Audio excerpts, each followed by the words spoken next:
জীবনের কঠিন সময়গুলোতে নিজেকে শান্ত রাখা ভালো। নিজের দুঃখ কষ্ট কাউকে বুঝাতে নেই। জীবনে যদি কখনো খুব খারাপ সময় আসে, তাহলে নিজের দুঃখ কষ্টগুলো নিজের মাঝে এমন ভাবে আড়াল করে রেখো যেন তোমার গা ঘেঁষে বসে থাকা মানুষটিও টের না পায়।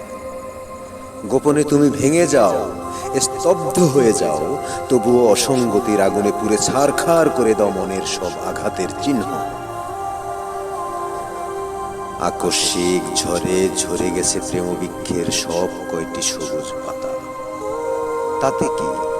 শক্ত হও এবং নিজেকে নিজে বুঝাও যে অসঙ্গতির নির্লজ্জ লীলায় ঝরে যেতে নেই, ভেঙে যেতে নেই বিচ্ছিন্নতার পূর্ণ আঘাতে।